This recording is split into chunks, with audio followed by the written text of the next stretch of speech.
दूंगा और कहूंगा कि अब ये ईद का तरीका है, सब के सब अब अपनी ईद की नमाज पढ़ लो या अपने नवाफिल पढ़ लो।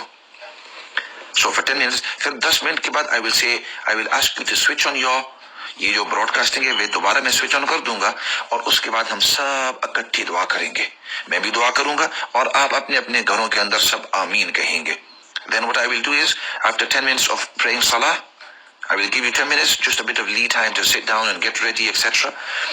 And then, in 10 minutes time, I will switch on the broadcast again, and we will all of us, we will do dua together. I will make the dua, and you can say Ameen to the duas. And then I will recite the khutbah of Eid. उसके बाद मैं ईद का जो खुतबा है वो पढ़ूंगा और उसके आप आराम से सुनते रहेंगे। Now this exercise will take approximately about 35 to 40 minutes.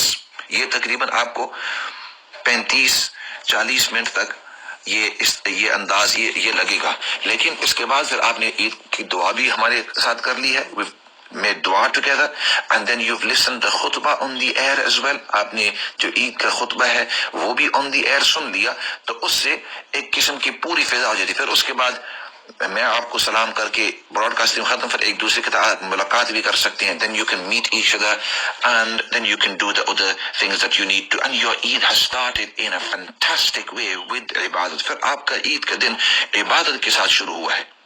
तो अगर आप जमात के साथ नमाज पढ़ रहे होंगे, जब मैं आपको अर्ज करूंगा तो आपके पीछे जो औरतें हैं वो भी नमाज पढ़ सकती हैं। ऑफ कोर्स आपके घराने के अंदर the women's folk, they can also pray salah on the back if you are praying Jamaat. And if you are praying individually, then all of you will pray your 2 rakat nafal twice. So 4 rakats all together. तो ये हमारा अंदाज होगा ईद का। अब ईद से पहले कुछ चीजें सुन्नत के तौर पर, now I'm going to mention some of the etiquettes before all this starts, so we have the full atmosphere of Eid, ताकि ईद की पूरी रौनक और जो सुन्नतें हैं वो तमाम की तमाम जो हैं वो शुरू हो जाएं। सबसे पहली बात यह है कि अल्लाह रब्बुल इज़्ज़त फरमाते हैं वलितुकब्बिरुल्लाह अला मा हदाकुम वलअल्लकुम तशकुरून। ईद के दिन तकबीर कहना ये नबी पाक सल्लल्लाहु अलैहि वसल्लम की सुन्नत है। टू रिसाइट द तकबीर on the day of Eid is the सुन्नह ऑफ रसूलुल्लाह सल्लल्लाहु अलैहि वसल्लम। और तकबीर किसको कहते हैं? अल्लाहु अकबर, अल्लाहु अकबर, ला इलाहा इल्लल्लाहु वल्लाहु अकबर, अल्लाहु Akbar वलिल्लाहिल हम्द।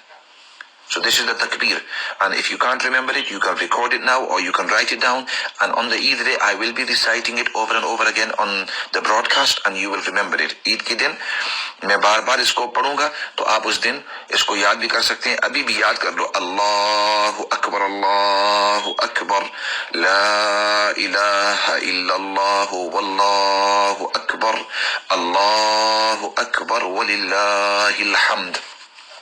So that's the first thing that I want everybody to be reciting right from when they wake up in the morning. जो ही सुबह आप सुबह जागेंगे तो ईद की नमाज के शुरू होने तक आप ये रिसाइट करते रहेंगे, पढ़ते रहेंगे। So right from when you wake up until you start your Eid Salah, you will be reciting this takbir as much as possible, जितना हो सके और जरा जोर जोर से। अल्लाहु अकबर, अल्लाहु अकबर, ला इलाहा इल्लल्लाहु वल्लाहु अकबर, अल्लाहु अकबर वलिल्लाहिल हम्द। तो एक तो ये काम आपको करना है। दूसरा काम सुन्नत, तो ये एक सुन्नत। दूसरी सुन्नत ये है कि ईद के दिन गुस्ल करना, ये सुन्नत है। To have a bath and cleanse yourself, this is मुस्तहब एंड सुन्ना। So make sure, although we may have had a bath previously, we may have cleansed ourselves previously, but on the Eid day, early in the morning, try and have a ghusl. In Muwatta, Ibn Umar radiyallahu ta'ala narrated, he used to go and do ghusl on the day of Eid al-Fitr before going to the place of prayer. ईदगाह जाने से पहले हजरत इब्न उमर रज़ियल्लाहु ताला अन्हु के बारे में है, हजरत उमर रज़ियल्लाहु ताला अन्हु के बारे में है कि वो जरूर जाकर गुस्ल किया करते थे ईदगाह जाने से पहले, और ये रिवायत मुअत्ता के अंदर है। So the second very important thing is that on Eid day, before you come for this khutbah, you have had your ghusl. Number 2. Number 3, you are going to wear the best of your clothes.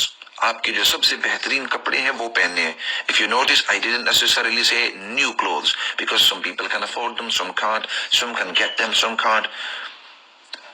तो ये मैंने नहीं कहा कि नए कपड़े, मैंने कहा कि आपके जो बेहतरीन कपड़े हैं, क्योंकि बाज लोग खरीद सकते हैं, बाज नहीं भी खरीद सकते, बाज ले सकते हैं, नहीं ले सकते, हालात किस तरह हैं. तो इसलिए आपके पास जो सबसे बेहतरीन कपड़े हैं वो पहन लो. तो ये तीसरी सुन्नत. 3 चीजें हो गई. अच्छा, चौथी चीज कि आप उस दिन यानी ईद वाले दिन ईद की नमाज के लिए बैठने से पहले कोई ना कोई चीज खा लें. वो इस वजह से कि माकबल के पूरे महीने के अंदर अल्लाह की तरफ से आपको रोकथाम थी कि सुबह सहरी के बाद आप कोई चीज खा नहीं सकते, आपको रोजे का हुक्म था. तो उस वक्त आप पूरा दिन रोजा रखा करते थे शाम तक. अब चूंकि अल्लाह रब्बुल इज्जत ने आपको हुक्म दिया है कि अब आज आपका रोजा नहीं है, तो जब अल्लाह का हुक्म है कि आज तुम खा पी सकती हो, तो उस हुक्म को पूरा करने के लिए हम जल्दी करते हैं कि अल्लाह ने हुक्म दिया कि आज तुम्हें इफ्तार करना है, यानी रोजा नहीं रखना है, तो आज मैं कोई ना कोई अपनी तरफ से खाना पीना खा लूं, ये बतलाने के या अल्लाह तेरे इस हुक्म पर मैं पूरा अमल कर रहा हूं. So that's why another one of the great sunnahs is that we eat something before we sit down for our Eid khutbah, Eid bayan. Because in the previous month when the instruction was from Allah that you are to not eat and drink throughout the day, we abstained and we kept away. Now that Allah has instructed us and asked us to eat, we are going to follow this command of Allah and eat as soon as possible to show that we are not fasting today. And it's recommended that you eat some dates, something sweet, something that is going to satisfy you first thing in the morning. And ulama mentioned to eat odd number of dates, 1, 3, 5, 7, etc. और उलमा फरमाते हैं कि बेहतरीन चीज वो खजूरें हैं. वैसे भी रमजान से खजूरें बच जाती हैं, तो इंसान उनको ताक आदत के अंदर 1, 3, 5, 7 इस तादाद के अंदर आप उनको. So this is the third sunnah, that before you will be sitting down for my khutbah, for my bayan, you will have performed your ghusl, you will be recite and worn your clothes. The second sunnah, worn your best clothes. Number 3, you will have been reciting takbir. Number 4, you will be eating something sweet, something to show that you are not fasting anymore. अच्छा, ईद की नमाज जब हो जाए, when Eid is complete, then offering congratulations, एक दूसरे को मुबारकबाद देना, ये भी सहाबा की सुन्नत है.